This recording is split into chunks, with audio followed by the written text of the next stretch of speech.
Bismillahirrahmanirrahim. Assalamualaikum warahmatullahi ta'ala wabarakatuh. Welcome back to my channel Mudzakarah Islami bersama saya Muhammad Rifki Hussein Malkhair. Bismillahirrahmanirrahim. Alhamdulillah Rabbil Alamin. Wabihi nasta'inu ala umurid dunya wa din. Sallallahu ala Sayyidina Muhammadin wa ala alihi wa sahbihi ajma'in amma ba'du. Alhamdulillah, pada kesempatan yang berbahagia ini kita bertemu lagi, bermuajah lagi dalam channel Mudzakarah Islami yang kita cintai semua. Tidak lupa saya akan mengingatkan kepada diri saya khususnya dan teman-teman sekalian untuk bagaimana caranya kita saling bertukar pikiran, saling bermuzakarah demi meningkatkan pemahaman kita dalam kajian-kajian agama Islam. Karena dari awal saya membangun channel Mudzakarah Islami ini tidak lain dan tidak bukan kita saling bermuzakarah, artinya saling memberi hal kebaikan, wabil khusus di dalam kajian-kajian agama Islam. Ya, yang seperti biasa kita lanjutkan podcast Mudzakarah Islami kita dalam membahas bab hadis arba'in, kitab hadis arba'in Nawawi, yang mana pada segmen kali ini kita masuk ke bab hadis ke-7, yang mana dari hadis pertama sampai hadis ke-6 sudah rilis videonya di channel Mudzakarah Islami. Jadi bagi teman-teman yang belum mengikuti kajian-kajian hadis arba'in, bisa diikuti dari awal kajian hadis arba'in di dalam channel Mudzakarah Islami. Dan kami harapkan kepada teman-teman hendaklah untuk mendukung daripada channel Mudzakarah Islami ini agar selalu berkembang dan memberi manfaat kebaikan dengan cara like, share, dan subscribe channel Mudzakarah Islami. Oke. Sebelum kita masuk ke pembahasan hadis ke-7, nah saya ingin bacakan dulu hadisnya, lalu insya Allah saya terjemahkan dan kita kaji bersama ya. Bismillahirrahmanirrahim. Qala Syekh Mu'allif rahimahullah ta'ala wa nafa'ana bihi wa bi'ulumi fid dharaini amin. Masuk ke bab hadis ke-7, al-hadis sabi'. Saya bacakan dulu ya nas hadisnya. Bismillahirrahmanirrahim. An Abi Ruqayyah Tamim ad-Dari radhiyallahu anhu anna an-nabiy sallallahu alaihi wasallam qala ad-dinun nasiha. Qulna liman? Qala lillahi wa li kitabihi wa li rasulihi wa li a'immatil muslimin wa 'ammatihim. Rawahu Bukhari wal Muslim. Jadi ini hadisnya, hadis ke-7 ini cukup singkat tapi padat maknanya. Yang artinya dari Abu Ruqayyah Tamim ad-Dari radhiyallahu an, sesungguhnya Rasul sallallahu alaihi wasallam bersabda, ya Rasulullah sallallahu alaihi wasallam bersabda, ini inti daripada hadisnya, isi daripada hadisnya, ad-dinun nasihah, yang artinya agama adalah nasihat. Lalu kami berkata, kepada siapa wahai Rasulullah? Maka Rasul sallallahu alaihi wasallam bersabda, kepada Allah, kepada kitabnya, kepada rasulnya, dan kepada pemimpin kaum muslimin dan umatnya atau rakyatnya. Jadi hadis ini sedikit harus kita pahami daripada maknanya, karena ada beberapa kata yang memang kalau tidak diterangkan di dalam hadis ini cukup membingungkan. Karena ad-dinun nasiha, agama ialah suatu nasihat. Kepada siapa? Yang pertama beliau bersabda kepada Allah. Bagaimana memahami nasihat agama ialah nasihat kepada Allah? Nah, ini yang harus kita pahami. Ya, jadi saya jelaskan kandungan hadis tersebut bahwasanya yang pertama, agama Islam berdiri tegak di atas upaya saling menasihati, ya. Jadi di dalam agama Islam, ya, kita harus saling menasihati dalam hal kebaikan. Sebagaimana firman Allah mengatakan, ta'awanu 'alal birri wat taqwa wa la tata'awanu 'alal itsmi wal 'udwan. Saling tolong menolong dalam hal kebaikan. Nah, maksudnya tolong menolong dalam hal kebaikan, ya ini bisa dikategorikan saling menasihati dalam hal-hal kebaikan. Wala ta'awanu 'alal itsmi wal 'udwan. Dan jangan kita saling tolong menolong dalam hal kejelekan, keburukan. Ya. Yang pertama itu kandungan daripada hadis tersebut, saling tolong menolong, saling menasihati dalam hal kebaikan. Ya, karena agama Islam berdiri tegak di atas upaya saling menasihati. Maka harus selalu saling menasihati di antara masing-masing individu muslim. Karena sebagaimana hadis yang lain, Rasul sallallahu alaihi wasallam bersabda, al-muslim akhul muslim. Muslim itu saudara bagi muslim yang lainnya. Walaupun tidak ada kaitan darah, artinya saudara kaitan darah, tetapi sesama muslim, Rasul mengatakan kita adalah saudara. Maka dari itu saling tolong menolong, saling menasihati, berbagi dalam hal kebaikan. Nah, sebagaimana terciptanya Muzakarah, channel Muzakarah Islami ini, ya tidak luput daripada sabda Nabi saling berbagi hal kebaikan, ya, dalam ilmu agama, nasihat menasihati dalam hal kebaikan. Maka dari itu tujuan, sekali lagi tujuan terbentuknya channel Muzakarah Islami ini, yaitu tadi tujuannya saling menasihati, berbagi kebaikan sesuai dengan hadis-hadis apa yang sudah disampaikan baginda Rasul sallallahu alaihi wasallam. Lalu kandungan yang kedua, nasihat wajib dilakukan sesuai kemampuan. Artinya kita wajib menasehati sesama muslim, ya, sesama mukmin, sesama muslim, wajib dilakukan sesuai kemampuan. Artinya kemampuan kita untuk menasehati saudara kita ini sebagaimana ilmu yang kita punya, itu yang kita sampaikan. Jangan kita menasehati suatu hal yang tidak kita pahami, yang tidak kita kuasai ilmunya. Nah, makanya kalau kita minta nasihat, carilah orang yang berkompeten. Artinya yang memahami apa yang ingin kita minta nasihati. Contoh, kita minta nasihat, umpama kata kita ingin menikah. Cari orang yang paham tentang bab nikah. Cari orang yang paham tentang kajian-kajian fikih nikah. Nasihati. Harusnya kita menikah itu bagaimana, setelah menikah itu bagaimana, memimpin rumah tangga itu bagaimana. Nah, minta nasihat. Karena tadi kembali lagi kepada kandungan hadis tersebut bahwasanya nasihat wajib dilakukan sesuai kemampuan, ya. Nah, begitu juga di dalam hadis lain yang berkaitan dengan hadis ini, Rasul bersabda, "Idza ra'aitu munkaran falyughayyir biyadihi." Nah, ini termasuk ada kaitan dengan nasihat. Fa in lam tastati' fa bi lisani, fa in lam tastati' fa bi qalbi wa huwa adhaful iman, atau kama qala Nabi sallallahu alaihi wasallam. Yang artinya, apabila di antara kalian, ya, melihat suatu kemungkaran, suatu kesesatan, suatu kezaliman, suatu hal yang tidak baik, falyughayyir biyadihi. Nah, yang pertama Rasul mengatakan apabila kalian melihat suatu hal kemungkaran, maka yang pertama kalian lakukan, lawan dengan tangan kalian, kekuatan kalian. Fa in lam tastati', apabila kalian tidak mampu, tadi umpama kata kita tidak mampu, karena tadi nasihat sesuai dengan kemampuan, ya.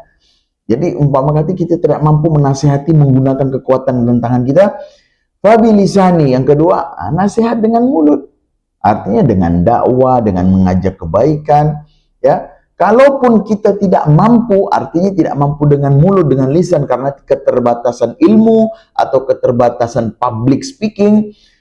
Yang ketiga, Rasul mengatakan fabi qalbi, falyughayyir fabi qalbi. Pertama, falyughayyir biyadi, fa illam tastati fabi lisani, fa illam tastati fabi qalbi.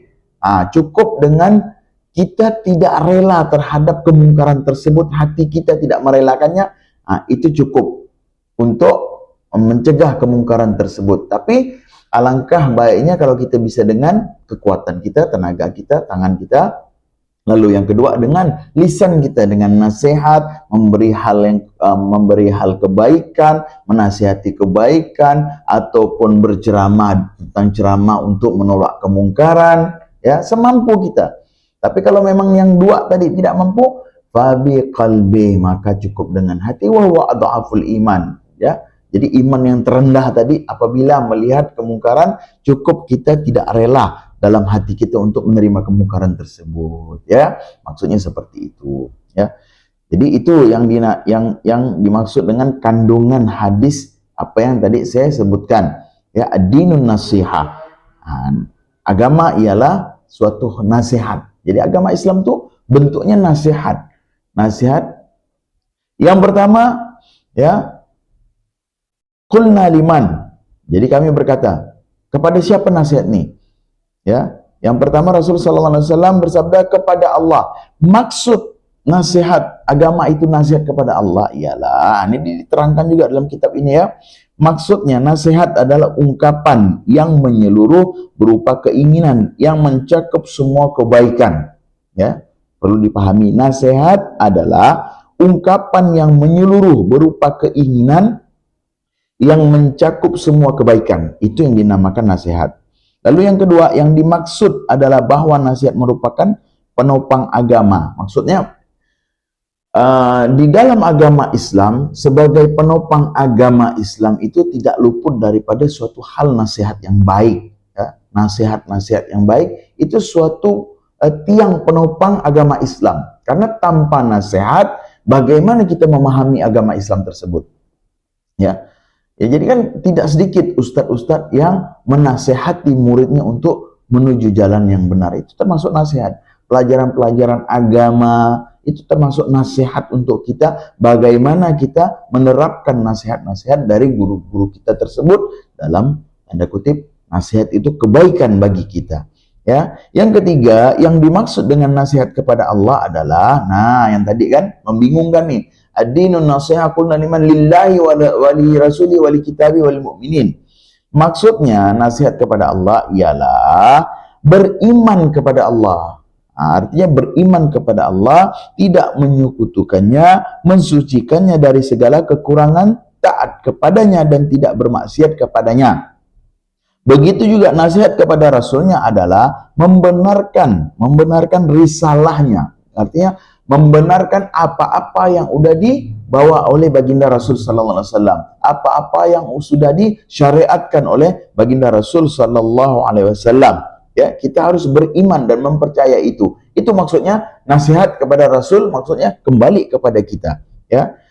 Beriman kepada semua yang dibawanya. Artinya tadi syariat-syariatullah, ya. Syariat Allah kan turun melalui Jibril dan disampaikan oleh kita melalui baginda Rasul sallallahu alaihi wasallam. Jadi apapun yang disampaikan oleh baginda Rasul sallallahu alaihi wasallam, itulah syariat bagi kita. Ya, maka dari itu saya sering berbicara kepada teman-teman saya, muzakarah kepada teman-teman saya, ketika seseorang membawa nama agama, ya, ini khususnya untuk bab-bab tasawuf, belajar tasawuf, apabila di dalam kajian tasawuf tersebut dia menghilangkan daripada syariat baginda Rasul sallallahu alaihi wasallam, artinya dia tidak beriman kepada Rasul dan tinggalkan. Apapun kajiannya, sehebat apapun yang dikaji, selama dia meninggalkan syariat baginda Rasul sallallahu alaihi wasallam, tinggalkan.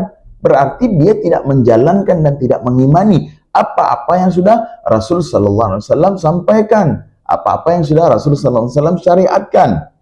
Ya, karena tidak sedikit nih, banyak sekali yang saya dapat dan saya dengar langsung kajian-kajian tasawuf yang mana apabila dia menerangkan tentang tasawuf tersebut, ketika kita memahami jalur tasawuf, jalur hakikat, disuruh tinggalkan syariat. Bagaimana jalannya? Solat tidak perlu, kata dia, cukup ingat kepada Allah. Tidak ada jalannya seseorang yang belajar tasawuf atau berhakikat meninggalkan syariat.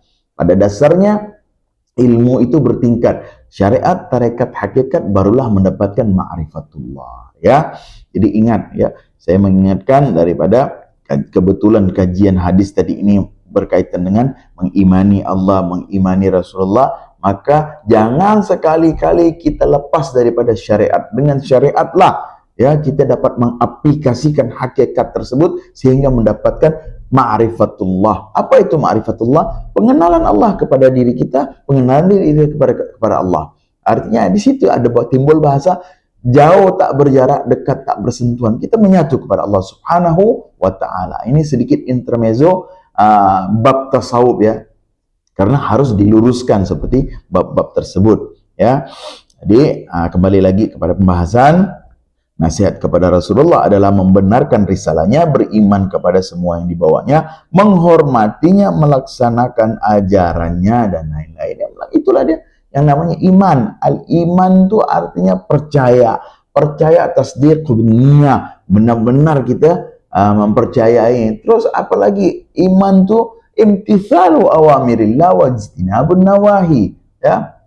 Yang namanya iman, kalau kita sudah percaya, artinya menjalankan apa-apa yang sudah diperintahkan oleh Allah Subhanahu wa ta'ala, yang sudah disyariatkan Rasul sallallahu alaihi wasallam, wajtinabun nawahi, dan kita menjauhi dari segala larangannya, larangan Allah Subhanahu wa taala dan larangan-larangan baginda Rasul sallallahu alaihi wasallam. Ya, itu baru dinamakan orang yang beriman, orang yang percaya kepada apa-apa yang sudah disyariatkan oleh Allah Subhanahu wa taala melalui baginda Muhammad Rasul sallallahu alaihi wasallam. Jadi itulah hadis ketujuh daripada kitab Arba'in Nawawi. Memang sedikit singkat tapi ya dapat dipahami dan padat maknanya. Maksud daripada ad-dinun nasiha, ya, benang merah hadis tersebut adalah isinya ya berbunyi ad-dinun nasiha. Agama itu nasihat, itu benang merahnya. Ya, artinya kita dapat pahami bahwasanya agama Islam ini dibawa, ditopang dengan nasihat. Nasihat-nasihat kebaikan. Qulna liman lillahi wa li rasulihi wa li kitabi wa lil mu'minin. Artinya nasihat tadi ini beriman kepada Allah, beriman kepada Rasulullah, kitab-kitabnya, seluruh umat. Itu yang maksudnya ad-dinun nasiha. Ya, perlu kita pahami bahwasanya kandungan hadis, benang merah daripada hadis tersebut ialah agama ialah nasihat. Nasihat kebaikan bagi kita, saling menasihati sesama umat muslim, saling menasihati sesama umat mukmin. Itulah yang dinamakan agama Islam, yaitu nasihat menasihati, saling menasihati. Nah, saya kira cukup sekian dulu kajian hadis ketujuh ini, karena memang hadisnya juga cukup singkat dan pemahaman kandungan hadisnya juga cukup singkat. Mudah-mudahan dapat dipahami. Yang sedikit ini bermanfaat khususnya bagi diri saya dan antum-antum sekalian. Wallahu alam bissawab, ya. Jadi cukup sekian dari saya. Mudah-mudahan bermanfaat bagi semuanya dan dapat kita amalkan. Dan insya Allah selanjutnya, segmen selanjutnya kita akan membahas daripada hadis ke-8, ya. Ini hadis ini tentang boleh untuk membunuh manusia, ya, dalam tanda kutip, apabila seorang itu memerangi kita, apabila seseorang itu murtad. Ini kita bicara konteks agama, lain kalau kita bicara konteks hukum negara, karena yang kita bahas sekarang hukum agama. Insya Allah segmen selanjutnya akan diterangkan hadis ke-8 tersebut. Mudah-mudahan tetap kita istiqamah untuk belajar dalam memahami hadis-hadis baginda Rasul sallallahu alaihi wasallam. Maka dari itu stay tune tetap di channel Mudzakarah Islami, ya. Jangan lupa, mari kita sama-sama kembangkan channel Mudzakarah Islami ini dengan cara like, share dan subscribe sebanyak-banyaknya. Saya Muhammad Rifki Husin Balkhair mengucapkan banyak terima kasih. Billahi taufiq wal hidayah. Assalamualaikum warahmatullahi taala wabarakatuh.